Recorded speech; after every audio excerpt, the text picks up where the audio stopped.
La tierra entera está cubierta de naciones de las que no conocemos más que los nombres, y nos ponemos a juzgar al género humano.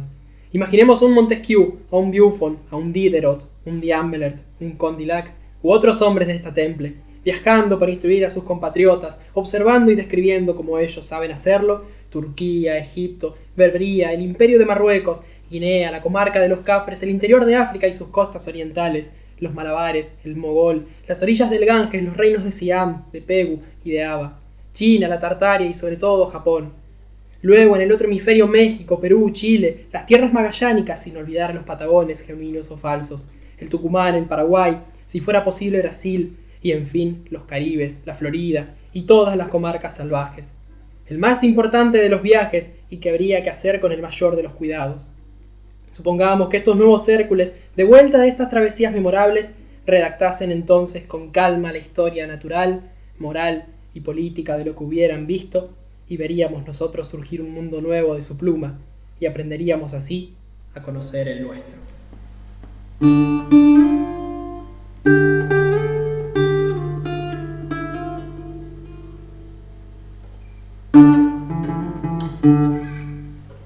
Hola, bienvenidos a Argonauta del Atlántico Sur, un podcast sobre antropología, historia y otras hierbas similares.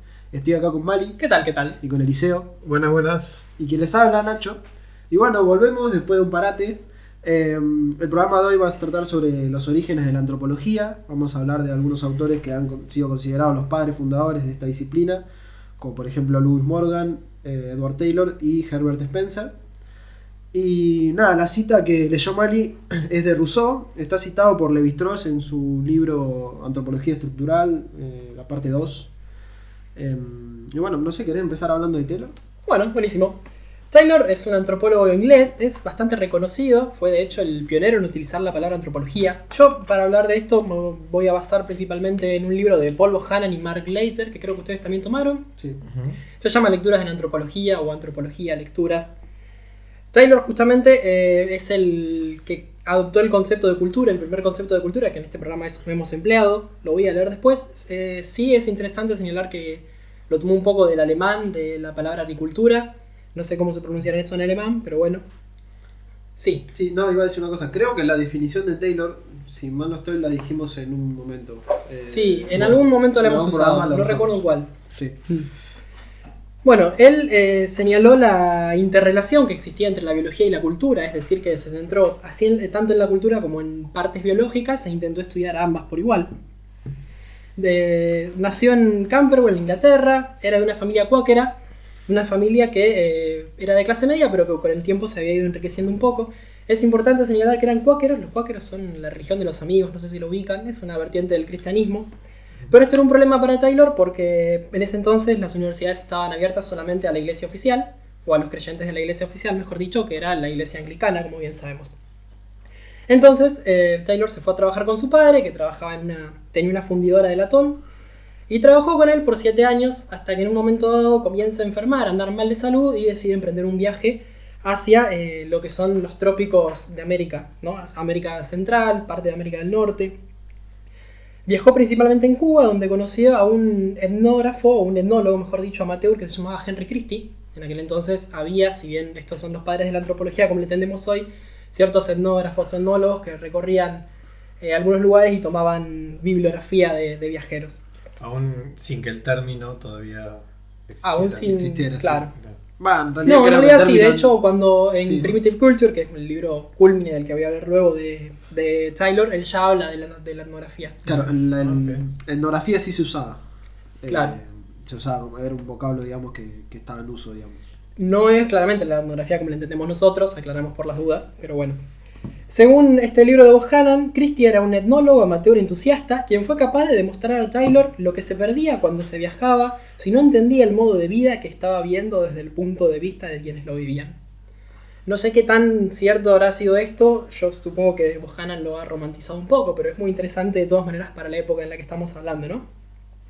Y bueno, a raíz de todo esto, él emprende un viaje con Christie que dura 6 meses hacia México, de viaje basándose en el cual publica un libro que se llama Anahuac o México y los mexicanos, ancestros y modernos. Este es un libro de viajes del siglo XIX, como muchos otros que los hay, y en él intenta como explicar un poco lo que es el presente en términos del pasado. Para Taylor este viaje fue muy emblemático porque es el que le permite finalmente leer, acceder a la etnografía como tal, conocerla, leerla y convertirse tarde o temprano en lo que algunas personas llamarían la persona mejor instruida en cuestiones de las, como le llamaban en aquel entonces, sociedades salvajes que había en ese entonces. Acá Bohannon destaca que comienza como un proceso de erudición, que es una palabra que a mí mucho no me gusta usar, pero que es interesante, y cuando después me remití a leer a Taylor noté que claramente el tipo era muy, perdón por la palabra, manija a la hora de contar las cosas. Él tomaba un montón de autores así y se nota mucho eso cuando uno lo lee. Bueno, en 1856 Taylor vuelve a Inglaterra, se casa con Anna Fox, que según se diría fue como su primera seguidora a la hora de Taylor mostrar sus trabajos. En 1865 publica su primer estudio científico que se llama Investigaciones en una historia reciente of Mankind, que no sé qué significa. Los tengo todos en inglés.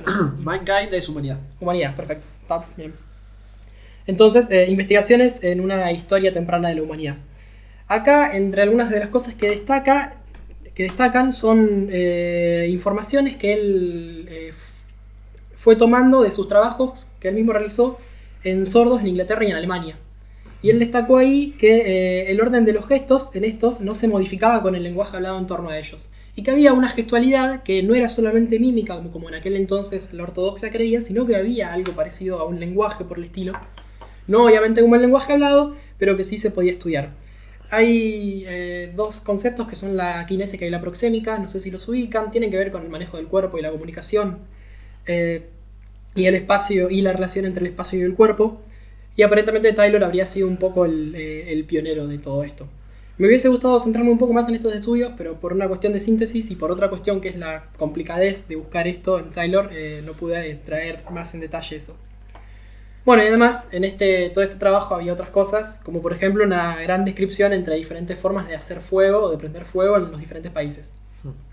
O sea, el tipo mezclaba y trataba de abarcar millones de cosas. En 1871 publica Primitive Culture o Cultura Primitiva, que es una obra que es muy loca. Yo realmente tengo muchas ganas de leerla completa, pero es como leerse El Capital, no vamos a mentir en eso.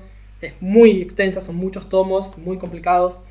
Sí, además, perdón, sí. Es otro tipo de escritura totalmente distinta a lo que estamos acostumbrados a leer nosotros. Totalmente. Incluso nosotros que leemos teoría, digamos, y que sabemos un poco más para poder leerla, pero es muy difícil. Sí, totalmente. Además que demanda un tiempo ya de por sí que es más de lo que nosotros podríamos dedicarle a un solo autor.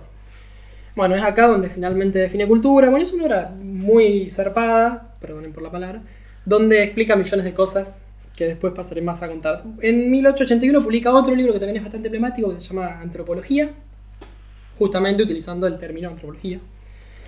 En 1875 fue nombrado doctor honorífico civil de la Universidad de Oxford y se convirtió así en 1896 en el primer profesor universitario de antropología de Oxford.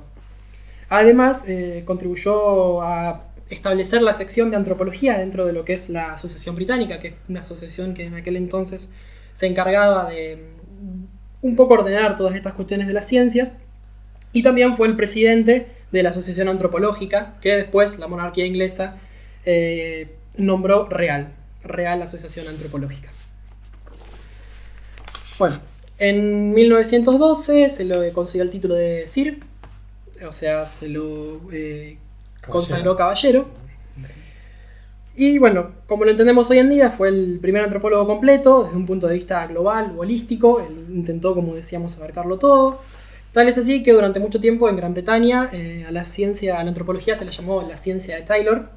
No había mucha diferencia entre una cosa y la otra. Después, obviamente, años más tarde pasarían otras cosas más emblemáticas en Gran Bretaña, como Malinowski y demás. Y todo esto posiblemente cambiaría un poco. Bueno, algunas cosas importantes, además de su concepto de cultura. Él, en un artículo que publicó en 1899, que se llama sobre un método de investigación del desarrollo de las instituciones aplicadas a las leyes del matrimonio y la descendencia, utilizó parámetros de diferentes culturas e intentó crear un modelo estadístico con ello. Es decir, que tenemos que destacar sus intentos de analizar estadísticamente los estudios antropológicos. Siempre hablando desde el método comparativo, ¿no? Claro. Y otra cosa a destacar es que él, como los autores que vamos a ver hoy, también tenía un modelo de evolución, un modelo evolutivo, pero era una evolución cognitiva. Él estudió la religión durante mucho tiempo y estableció una serie de estadios. Él pensaba que la religión había comenzado cuando los primeros seres humanos se preguntaban cosas e intentaban explicarlas. Y como no tenían algunos datos empíricos para poder hacerlo, le explicaban recurriendo a ciertas creencias. Él pensaba que la humanidad se sentía particularmente intrigada por los estados de trance y por los sueños, por la muerte, los estados de trance y los sueños. Y en los estados de trance y en el sueño, cuando uno despierta o sale del trance respectivamente, se encuentra con que recuerda imágenes. Bueno, él sostenía que los primeros seres humanos, al pensar en esas imágenes, habían pensado que había otro alma u otra identidad que vivía dentro del mismo cuerpo y que eran la una indispensable para la otra. Tal es así que cuando el otro alma o la otra entidad partía, se daba la muerte de la persona. En favor de la palabra ánima, que en latín significa alma, Taylor llamó a esta creencia animismo y la consideró así la primer forma de religión, la forma más primitiva, si se quiere, de religión. Posteriormente le seguirían el politeísmo, el monoteísmo y finalmente Taylor pensaba que a medida que la ciencia avanzara se iba a producir una gran declinación de la fe, o mejor dicho, de la religión. Pero es interesante destacar que él creía que por más que algunas religiones eran más sencillas que otras, no es que la sociedad era necesariamente superior o inferior, sino que solamente tenían religiones más complejas. Tal es así que él creía en lo que se llama la doctrina de la similitud de las mentes humanas. Él sostenía que todas las mentes humanas eran iguales, esencialmente iguales, físicamente iguales, pero que claramente algunas tenían más caudal de datos que otros, ¿no? Privilegiaba en este sentido a la cultura, si se quiere. También, bueno, como bien decíamos, este enfoque de la evolución es una forma de verlo desde el punto de vista cognitivo, porque justamente donde se produciría el comienzo de la religión era basándose en la cognición humana, en esto de ver o de percibir ciertas cosas donde a veces no las vemos. No sé si me explico con esto. Bueno, él también sostenía que las culturas avanzadas, las culturas más avanzadas, es decir, de los que él llamaba naciones superiores, podrían retener rasgos primitivos. De hecho, hablaba de los campesinos de Inglaterra y de sus creencias de moral y demás, y las comparaba con las de lo que él llamaba también sociedades salvajes.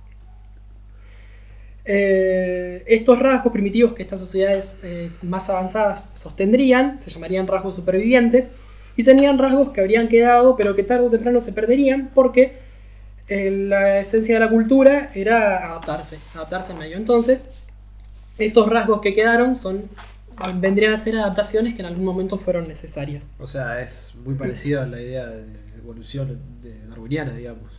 Posiblemente, sí. Bueno, hay características en la biología que se supone que son adaptaciones anteriores que han quedado, pero que no sirven a esa función.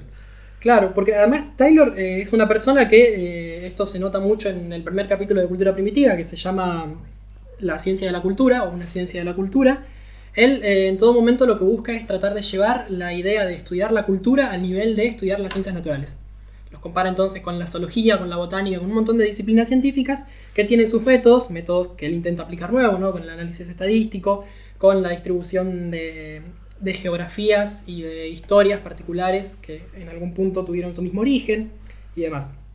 Sí, también es el clima de época, digamos. Por supuesto. Eso también está en Morgan, no sé si está en Spencer, pero sí, digamos está en todos esos pensadores que intentaron homologar los métodos de las ciencias naturales ante de las sociales, digamos. También la idea, creo que en Morgan está, no sé, en Spencer, de que es posible reconstruir las culturas antiguas de los pueblos a través de sus estudios en detalle del presente. Sí. Bueno, y en el caso de Taylor, puntualmente de lo que son los supervivientes, estos rasgos culturales. Bueno, entonces Taylor, él arranca ya Cultura Primitiva de la siguiente forma. La cultura o civilización, tomada en su sentido etnográfico amplio, es ese complejo total que incluye conocimiento, creencia, arte, moral, ley, costumbre y otras aptitudes y hábitos adquiridos por el hombre como miembro de la sociedad.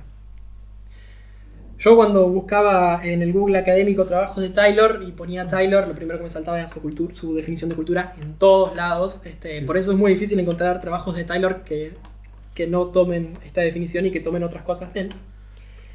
Pero bueno, destaco de cultura primitiva de vuelta su forma de escritura, esta forma tan fluida pero a la vez llena de conceptos, llena de nombres de filósofos, de historiadores. Y en cultura primitiva otras cosas a señalar son la búsqueda de leyes generales. Él intenta establecer o buscar al menos leyes generales que expliquen la conducta humana, la moral humana, la política humana, lo que él llama cultura justamente. Habla de que la cultura es uniforme. Hay una acción uniforme de causas uniformes que repercuten en la cultura y que hacen que ésta sea de una manera o de otra. Pretende estudiar la vida humana como una rama de la ciencia natural, como ya bien dijimos. Pretende hacerlo de una forma científica, no de una forma teológica o filosófica como sí se venía haciendo efectivamente. Pretende clasificar las culturas y a todos sus sistemas inmersos dentro de cada cultura a partir de sus similitudes, ya sean los elementos, las herramientas de la índole que sean, los mitos de la índole que sea, las relaciones de la índole que sea, dando un poco también el primer paso, o no sé si el primer paso, pero uno de los primeros pasos a la creación de las famosas tipologías que después el evolucionismo toma, tanto para religión, lenguaje, economía, subsistencia y todo lo que querramos poner. Bueno, y algo que me parece interesante, que es algo que nombra al pasar, pero que nosotros lo habíamos dicho en el primer programa, ¿no? Cuando hablábamos de la alteridad, en aquella época en la que los registros que tenemos escritos son escasos y difusos, él decía que bueno, no había forma de evaluar correctamente la veracidad de los testimonios etnográficos, pero sí lo que podíamos hacer era tomar la mayor cantidad de testimonios etnográficos de una misma sociedad, y así si de repente teníamos a dos personas totalmente diferentes, de dos partes del mundo totalmente diferentes, escribiendo lo mismo sobre la misma sociedad, era casi plausible pensar que efectivamente las cosas eran así. Bueno, hay muchas cosas más para decir de Taylor. Traté de ser lo más sintético posible. Después seguramente vamos a armar un pequeño debate en torno a esto para dar más conceptos generales. Pero finalmente el 2 de enero de 1917, a la edad de 84 años, Taylor muere. No así todo lo que él propuso. La antropología en parte se debe un poco a la labor de Taylor. Fue él quien la nombró como tal, quien adoptó el término como tal y quien la llevó, pese a no ser la persona más indicada por cuestiones de religión o por otras cuestiones, a la universidad. Eso es algo interesante. Bueno, y ahora vamos a poner una canción de cuna mexicana que se llama Macochi Pitensin. Está recopilada por un proyecto que se llama Canciones de Cuna alrededor del mundo. Vamos a poner el link de YouTube y de la página en la descripción del video. Y bueno, vamos a escucharlo. Makochi piten sin mano kosteka pitelon sin makochi kochi no shoko yo. Makochi piten sin mano kosteka pitelon sin makochi kochi no shoko yo. Mano kosteka no shoko yo sin mano kosteka no pitelon sin makochi kochi piten sin mano kosteka pitelon sin mano kosteka no shoko yo sin makochi kochi pitelon sin shiki shiki llegó a Insochi shiki llegó a Pan Moyoglo Pampani Misla Sotla Pampani Misla Sotla Sotla Chino yoglo, shiki shiki llegó a Xochitl, shiki llegó a Pan Moyoglo, Pampani Misla Sotla, Pampani Misla Sotla Sotla, Ika no chino yoglo.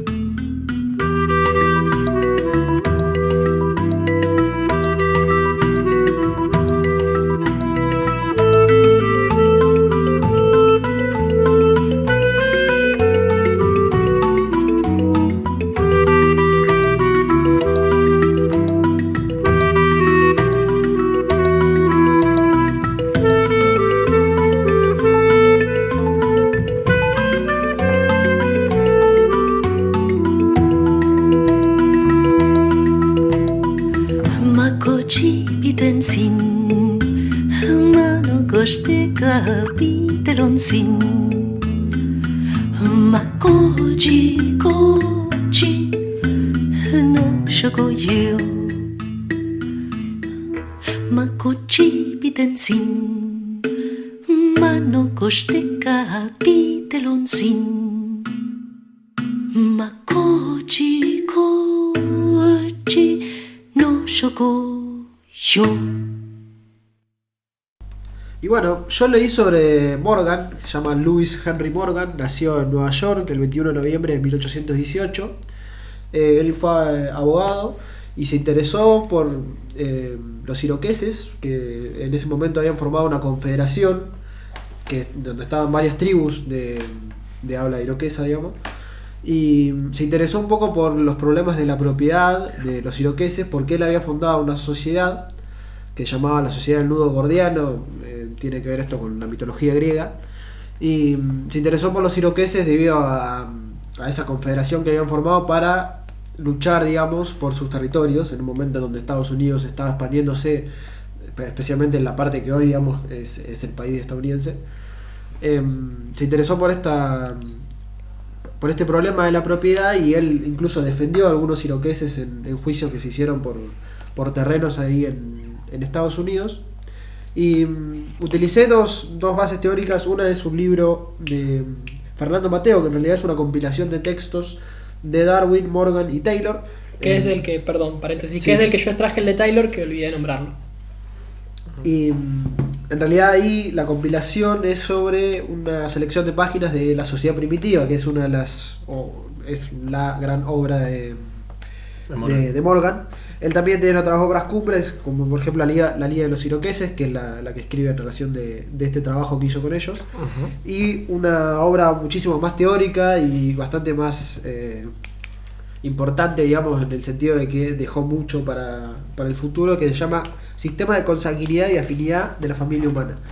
Porque además de interesarse por la propiedad, lo que él va a descubrir es que los iroqueses tenían un sistema muy particular de parentesco. Ellos trataban a los parientes que serían colaterales, o sea, por ejemplo el padre, el tío o la madre y la tía, de la misma manera, digamos, con el mismo término. Y luego recopiló datos de otras tribus norteamericanas, luego empezó a buscar de un montón de otras tribus de otras partes del mundo y logró comparar, digamos, estos sistemas de parentesco, y llegó a la conclusión de que había 6 tipos de sistemas de parentesco. 3 de ellos se llamaban clasificatorios y 3 de ellos se llamaban descriptivos. A partir de eso es que él hace la división más importante dentro de su teoría, que es la división entre sociedad y civilización, que él lo pone en latín, se llama societas o civitas, en donde él dice que las sociedades, que son más primitivas, se organizan en base al parentesco, y no hay ningún tipo de títulos de propiedad, ni hay ningún límite político, y la civilización es donde justamente hay propiedad, hay territorio, y los límites están bien definidos. Entonces la sociedad está constituida por la gens, lo que podríamos decir una casta o un grupo de familiares, y la civilización está constituida por una aldea, una villa o un estado moderno. Entonces ese interés por el parentesco lo llevó a utilizar el método comparativo, quizás en las primeras veces que se utilizó tan ampliamente y tan sistemáticamente, y todo esto lo volcó en su libro Sistema de Consanguinidad y Afinidad de la Familia Humana. La teoría de Morgan ahí empezó a tomar otras cosas, digamos, a tomar información de arqueología, que en ese momento no era arqueología, era prehistoria. Empezó a tomar información de la historia, empezó a tomar información de los eclesiásticos, que eran muy estudiosos y que incluso algunos de ellos le enviaron información y datos de primera mano, digamos, sobre algunos grupos que a él le interesaban. Y él empezó a pensar que, estudiando algunas sociedades que existían en ese momento, él podía ver los estadios anteriores a la civilización. Entonces ahí es que él forma este esquema evolutivo, que para él tenía 3 grandes estadios, y los primeros 2 tenían algunas divisiones. Sería el estadio de salvajismo, el estadio de barbarie y el estadio de civilización. Lo que pasa es que Morgan, el esquema que termina construyendo, digamos, es en base a diferentes cosas. Por ejemplo, el estadio de salvajismo empieza diciendo que la parte inferior del salvajismo termina cuando el hombre domestica el fuego y empieza a pescar. Luego, por ejemplo, dice que el estadio siguiente, que sería el estadio medio del salvajismo, termina con la invención del arco y la flecha. Luego habla sobre el estadio superior del salvajismo, que termina con la invención de la alfarería. Lo que Harris dice en su libro El desarrollo de la teoría antropológica, que es una historia de la teoría justamente donde él hace énfasis en los evolucionistas, es que el esquema de Morgan no tenía ningún tipo de orden o de criterio para decir esto es salvajismo y esto es barbarie, porque no se basa en cosas iguales, digamos. No es lo mismo la invención del arco y la flecha, si es que puede ponerse ese punto tan claramente, con la domesticación del fuego. Nosotros ahora sabemos, por ejemplo, gracias a la arqueología, que la domesticación del fuego incluso viene de especies que no son el Homo sapiens. Entonces el esquema fue abandonado, digamos, por este tipo de cosas. Pero la otra gran teorización, que es la de las societas y las civitas y el tema de los sistemas clasificatorios y descriptivos, sigue incluso hasta ahora. Estos 6 sistemas que él primero describió, hoy por hoy se siguen utilizando en la antropología del parentesco, y esta división entre sociedades organizadas por el parentesco y sociedades organizadas políticamente, si bien se complejizó y se redefinió a partir también de muchas etnografías actuales, sigue estando vigente y se sigue discutiendo, digamos, con estas ideas de Morgan. Entonces lo que vemos en Morgan es algo bastante común en todos estos evolucionistas, que es que se encargaron de problemas teóricos muy grandes. Él quería descubrir las leyes de la historia natural y moral humanas, porque también tenía todo el bagaje, digamos, teórico del derecho, justamente de sus estudios, y también quería ver si todos esos prejuicios o asunciones que él tenía sobre la historia humana eran reales.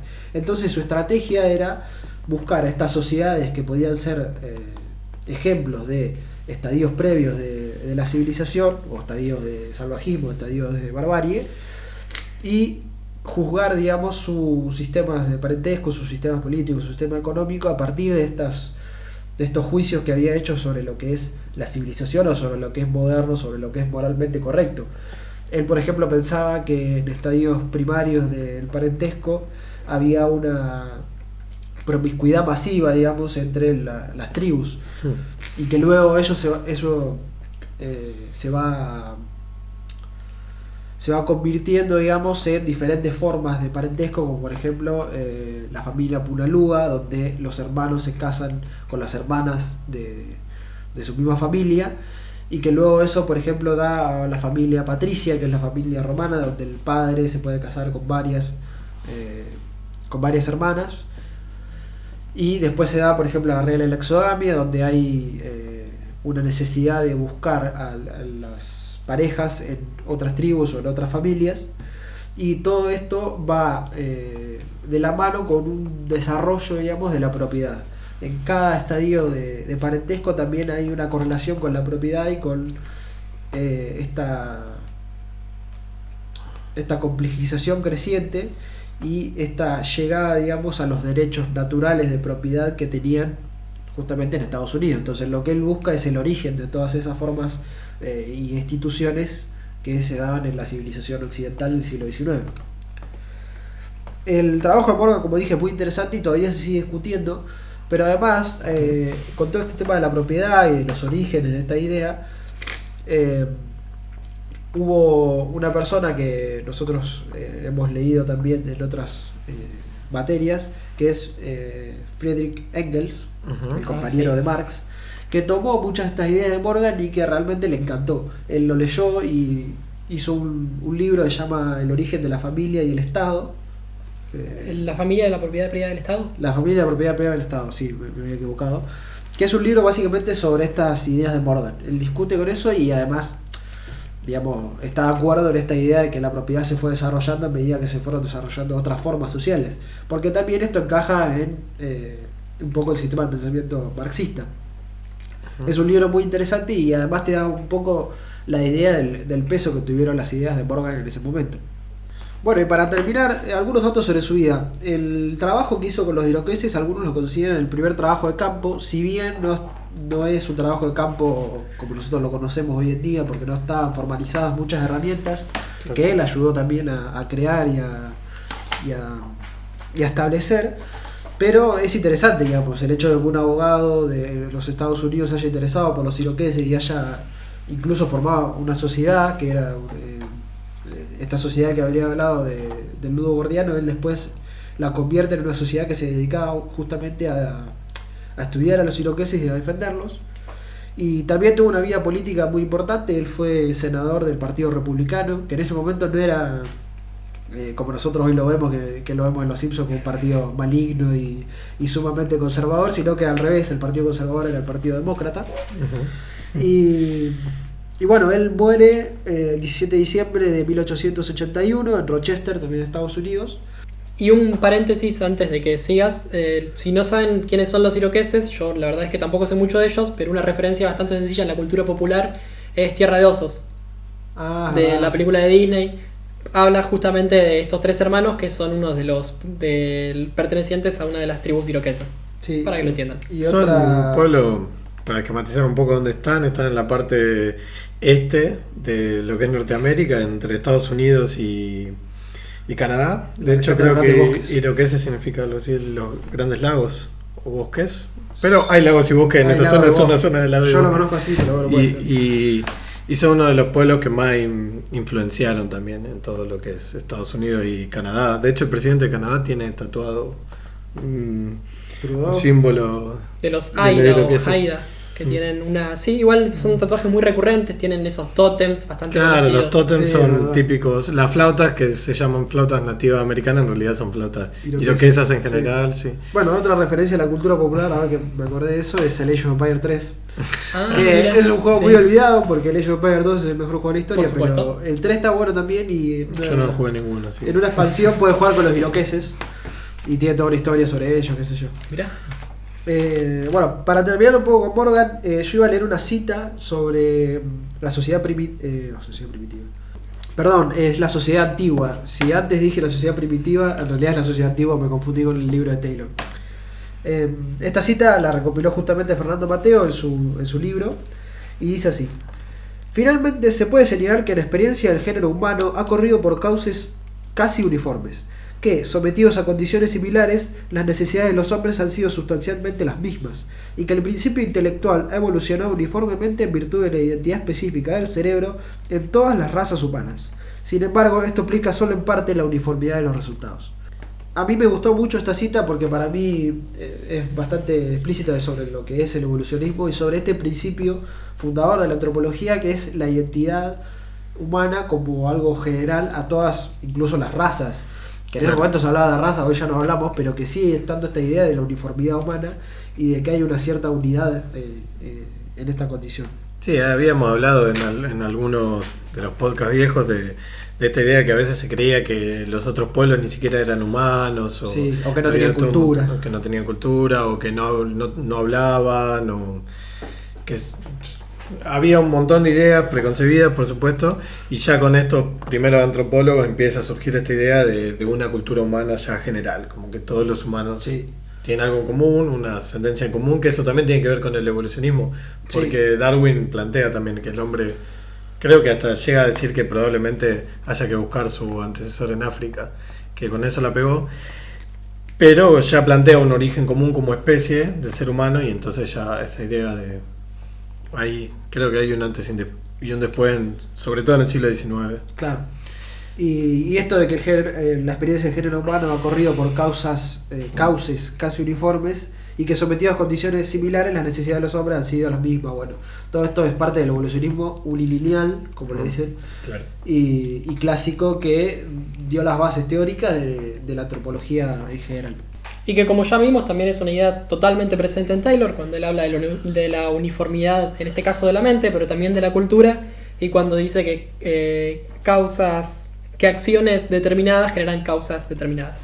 Y también presente en Marx, ya que hablábamos de Marx y Engels, esta Sí, idea del devenir necesario histórico. de Bueno, histórico. Morgan también en un momento habla de la historia natural y necesaria, o evolución natural y necesaria, como esta idea de que también tiene que ver con las ideas de progreso y de iluminación que venían del siglo XVII y XVIII y que tuvieron mucha importancia en estos teóricos, y este progreso indefinido que era parte del optimismo general que tenían estas personas sobre la historia humana, ese desarrollo hacia el infinito, digamos. Sí, también tengamos en cuenta que muchas revoluciones científicas que se fueron dando antes, en las ciencias del hombre o las ciencias humanas, si se quiere, se fueron dando después, por toda esta cuestión de primero estudiar la naturaleza y considerar al ser humano como algo ajeno a ella o superior a ella, claro. Que bueno, al romperse un poco con esta idea comienza a entrar también esta visión más de la iluminación, que es posterior en este caso, pero que ya había estado en otras disciplinas. Claro.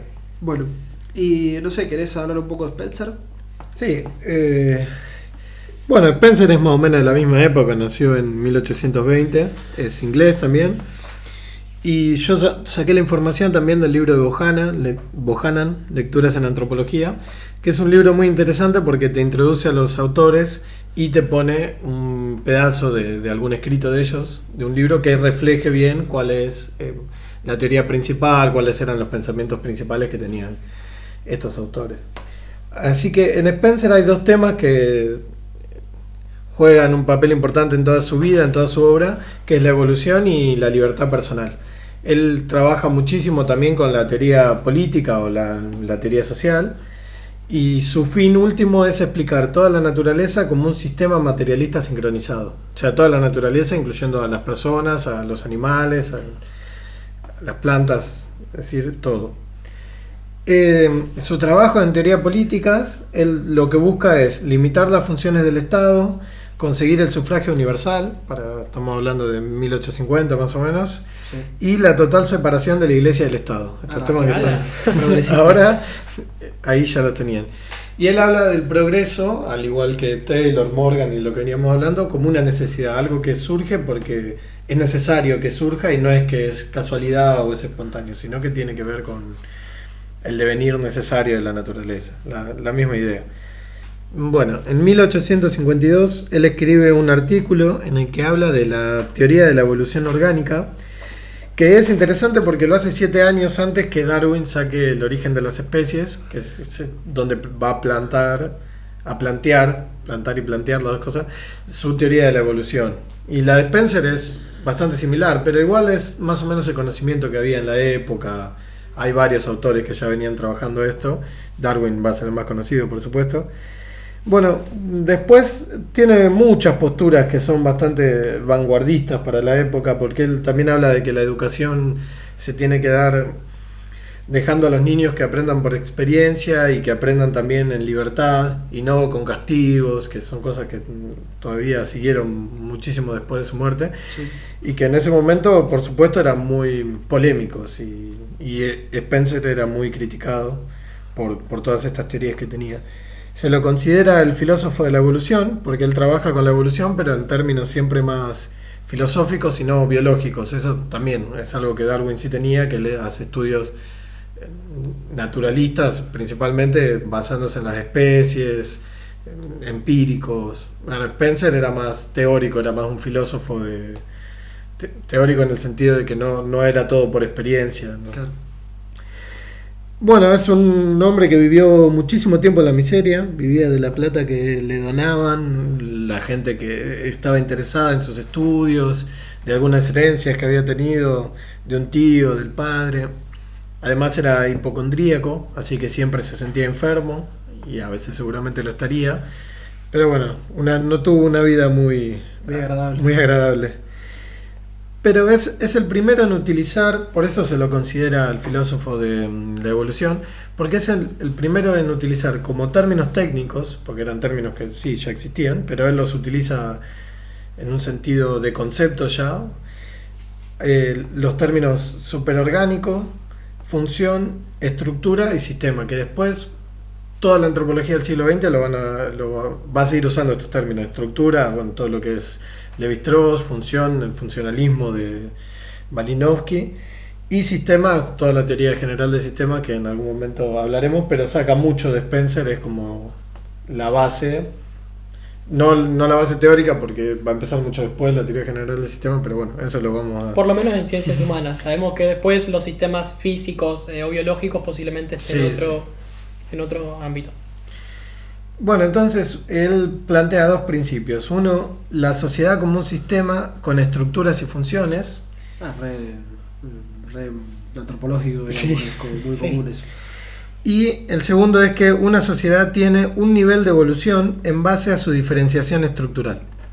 Esto quizá habría que explicarlo un poco, pero la evolución para Spencer se daba en términos de la especificidad de las estructuras. Entendiendo como estructuras, por ejemplo, la religión como una estructura, entonces las culturas menos evolucionadas en este lineamiento de evolución tendrían una religión en la que no tienen especialistas, no tienen a nadie que se especialice, ni siquiera a lo sumo un chamán. Ahí empezaría la diferenciación, Claro. después ya empezarían a tener especialistas, y todo esto va a surgir cuando surja la agricultura. Esas son ideas que tiene muy en cuenta Spencer, que con el surgimiento de la agricultura se puede empezar a tener cargos en donde uno no requiera trabajar para mantenerse, porque los excedentes del resto de la población ayuda a uno que se mantenga, y eso permite que la gente se especialice.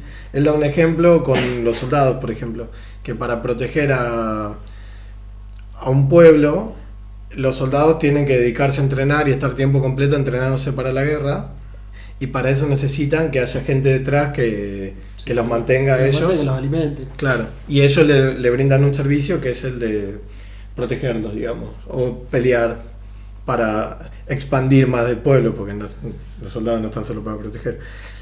Y entonces la teoría de Spencer es esta: mientras más específica sea una estructura, mientras más especializado sea algo, por supuesto hay una especialización en términos musicales, instrumentos más evolucionados que otros, en términos técnicos al menos, y todas estas estructuras van a implicar una mayor evolución. Y ahí hace una analogía directa con los organismos no humanos, digamos. Entonces, para él la sociedad va a ser un organismo también, que mientras más especializado sea, más evolucionado es. Como lo mismo desde las células procariotas, eucariotas, organismos Claro. multicelulares. Multicelulares sería como multiestructurales, por ejemplo. Y entonces quería leer una cita de un texto de Spencer en el que explica muy bien, resume su teoría, digamos, de por qué considera a la sociedad como un organismo. Dice: crece continuamente. Según crece, sus partes se hacen diferentes, muestra incremento de estructuras. Las partes diferentes simultáneamente asumen actividades de distintos tipos. Estas actividades no son simplemente diferentes, sino que sus diferencias están tan relacionadas como para hacerse posibles unas a otras, o sea, en dependencia, digamos, como un sistema. La ayuda recíproca así dada causa dependencia mutua de las partes, y las partes mutuamente dependientes, viviendo de y por las demás, forman un agregado constituido sobre el mismo principio general que un organismo individual. La analogía de una sociedad con un organismo se hace todavía más clara al averiguar que cada organismo de tamaño apreciable es una sociedad, y al averiguar después que en ambos las vidas de las unidades continúan durante un tiempo si la vida del agregado se para de repente, mientras que si el agregado no se destruye por la violencia, su vida excede en larga la duración de las vidas de sus unidades. A pesar de que los dos son contrastados respectivamente como discreto y concreto, y a pesar de que resulta una diferencia en los fines favorecida por la organización, no hay diferencia en las leyes de la organización. Las influencias requeridas mutuamente de las partes, no transmisibles de manera directa, son transmitidas de manera indirecta en una sociedad.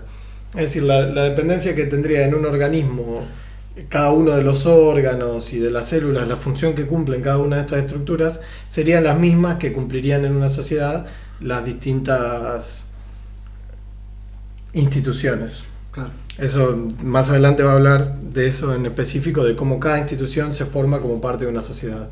Y que aunque se pierda esa institución, la sociedad puede seguir, pero se necesita suplantarla, hacer un cambio general. Sí, reemplazar esa función Reemplazar esa función, claro. cumplía. Porque está en dependencia mutua con otras partes.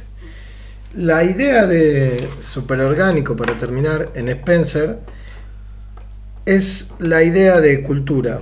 básicamente, porque refiere a las ideas que sobrepasan lo individual. Es decir, lo superorgánico sería lo que sobrepasa a los organismos, que está por encima de los organismos, como un sistema que tiene dentro otros sistemas.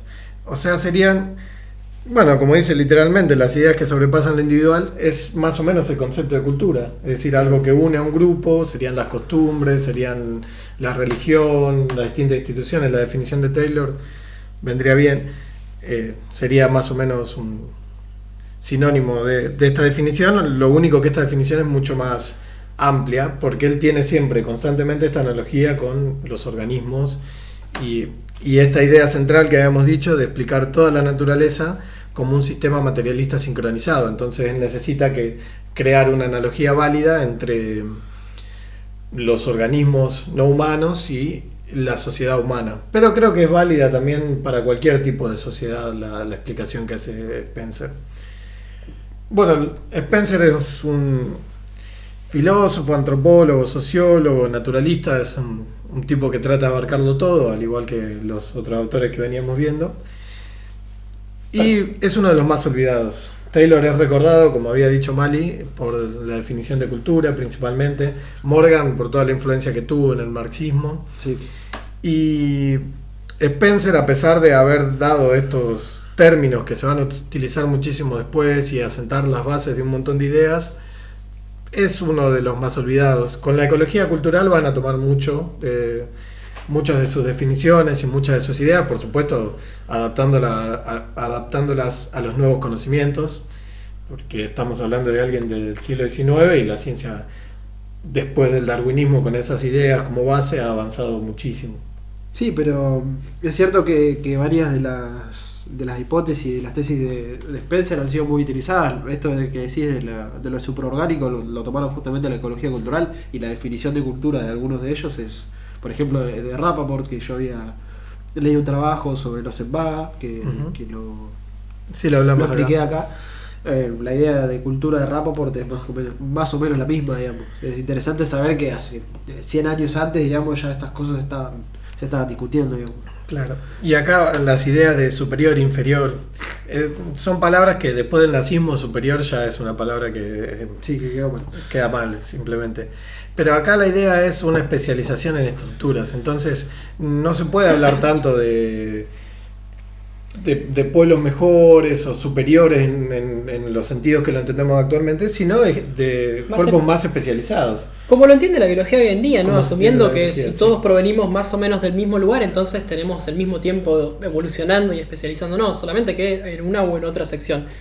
Es algo muy loco además, porque también esto, no recuerdo cuándo fue que surgió la ecología como tal, como disciplina científica, pero es bastante reciente. Es bastante Sí, reciente, sí. Y mientras vos leías esta cita de él, y yo lo primero en lo que pensaba es eso, es ecología cultural, y son términos muy nuevos para nosotros. Entonces es muy loco pensar que hace tanto tiempo alguien escribió eso y nadie lo recuerda.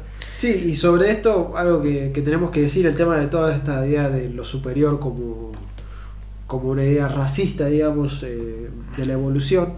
Si bien es cierto, digamos, que estos teóricos tenían ideas racistas porque era clima de época, porque era lo que se pensaba en esa época, también es cierto que hicieron un avance muy grande en considerar a todos los grupos humanos como justamente grupos humanos y con cultura, sea inferior o no, pero con una cultura propia, digamos.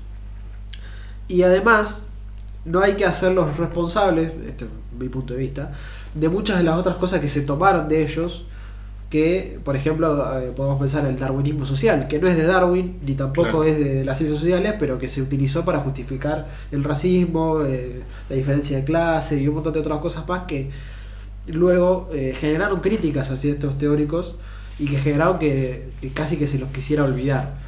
Pero la realidad es que no se los puede olvidar porque han dado las bases, digamos, lo que nosotros tenemos como primeras discusiones y primeras teorías sobre las que después vamos a desarrollar el resto. Pero Sí, los primeros intentos reales de explicar, realmente explicar algo y no basarse en deidades o en explicaciones ni mitológicas ni de ningún tipo.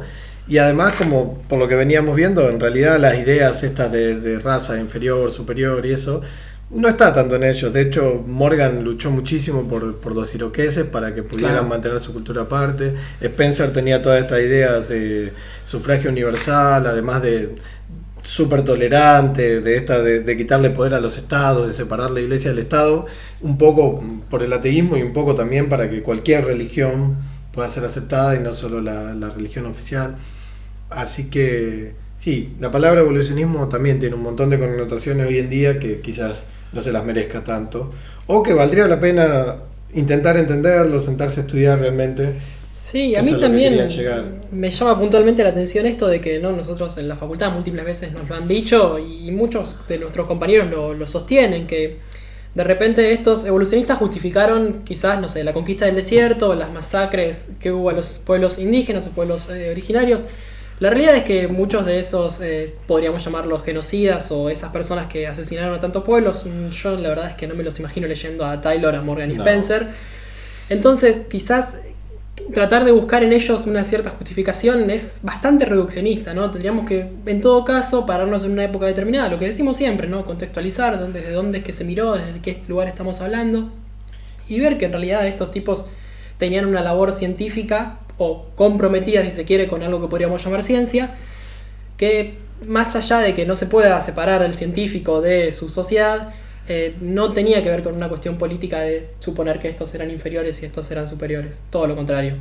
Sí, y sobre esto, el tema, por ejemplo, de la moralidad de Morgan, es cierto que él asume que, digamos, que la civilización y que los derechos humanos que se habían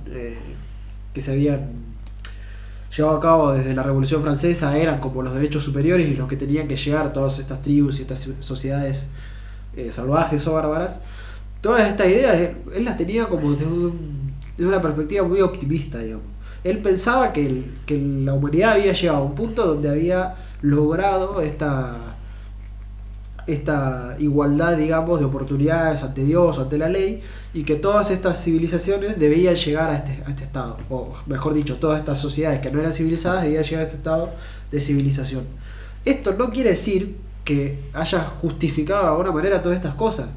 Vamos a decir lo que es. La mayoría de estos no leyeron a Morgan, no leyeron a Spencer y Taylor. Tenían intereses específicos, además siempre o el territorio, o determinadas ideas fijas que era por la que realmente actuaban.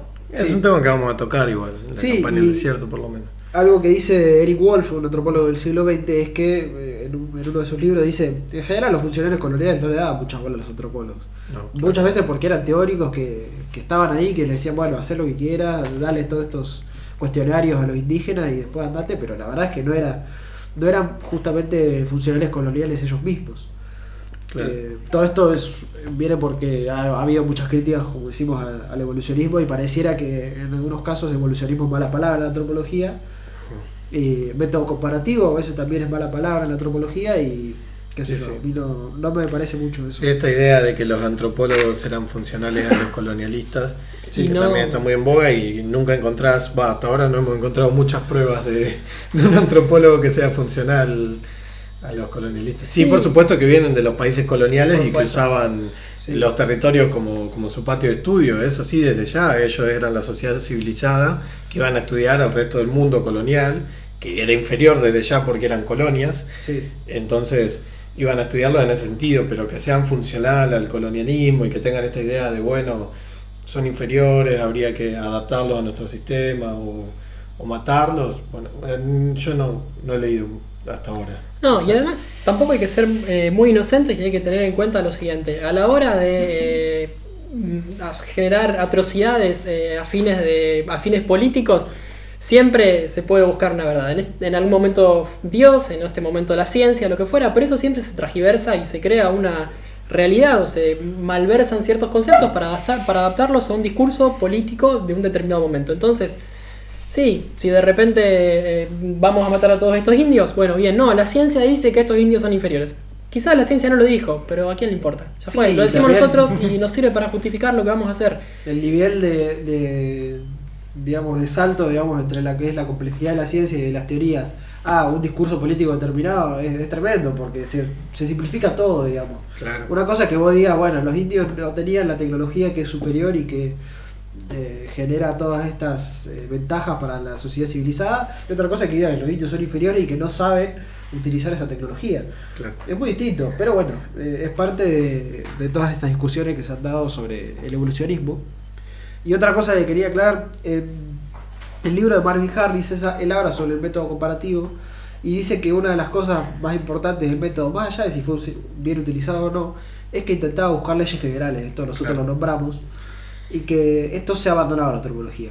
Sí, Y para mí es un error porque pierde un montón de alcance y pierde un montón de profundidad. Y además vuelven, porque yo si con algo me quedo de estos primeros antropólogos y gente que ha estado antes también, incluso gente creyente, o sea, la teología fue por muchos momentos la ciencia, digamos, durante toda la Edad Media, casi hasta Darwin, y hay mucha gente que se ha dedicado a intentar explicar las cosas más allá del creacionismo. Sí. Entonces, y estos son los que van a venir a hacer una explicación, lo que podemos llamar científica, sobre todo en las ciencias humanas, una explicación real, es decir, en términos evolutivos.